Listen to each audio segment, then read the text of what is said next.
கர்த்தருடைய பரிசுத்த நாமத்திற்கு ஸ்தோத்திரம் உண்டாவதாக. கர்த்தராகிய இயேசு கிறிஸ்துவின் நாமத்தில் உங்களுக்கு கிருபையும் சமாதானமும் உண்டாவதாக. இந்த நாளுக்குரிய தியானத்திற்கான தேவ வார்த்தை 1 யோவான் அதிகாரம் 1 வசனம் 6. நாம் அவரோடே ஐக்கியப்பட்டவர்களென்று சொல்லியும் இருளிலே நடக்கிறவர்களாயிருந்தால் சத்தியத்தின்படி நடவாமல் பொய் சொல்லுகிறவர்களாயிருப்போம்.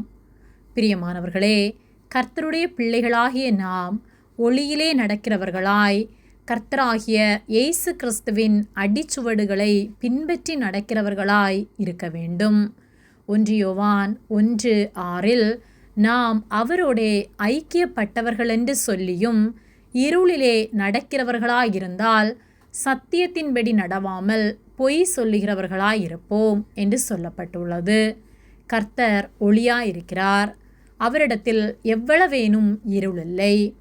அவருடைய பிள்ளைகளாகிய நாம், அவருடைய இரத்தத்தினால் கழுவப்பட்ட நாம் ஒளியின் பிள்ளைகளாய் நடவாமல் நம்மிலே இருள் காணப்படுமானால் நாம் அவருடைய பிள்ளைகள் அல்ல. அவரோடே நாம் ஐக்கியப்பட்டிருக்கிறேன் என்று சொல்லியும் நமக்குள்ளே பாவ அடிமைத்தனங்கள் காணப்படுமானால், கர்த்தர் விரும்பாத காரியங்களை நாம் செய்வோமானால், கர்த்தருடைய வார்த்தைகளுக்கு கீழ்ப்படியாமல் நாம் நம்முடைய ஆலோசனையின்படி நம்முடைய எண்ணத்தின்படி நாம் நடப்போமானால் சத்தியம் நமக்குள் இல்லை. சத்தியத்தின்படி நடவாமல் நாம் அவரோடு ஐக்கியப்பட்டிருக்கிறேன் என்று சொல்வோமானால் நாம் பொய் சொல்லுகிறவர்களாக இருக்கிறோம். ஆகவே நம்மை ஆராய்ந்து பார்ப்போம். கர்த்தருக்கு உண்மை உள்ளவர்களாய் வாழ்வோம்.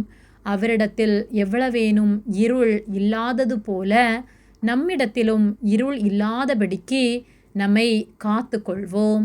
பிசாசு நம்மில் கிரியை செய்வதற்கு நாம் இடம் கொடுக்காமல் கர்த்தர் நம்மில் வாசம் செய்வதற்கேற்ற பாத்திரவான்களாய் வாழ்வோம்.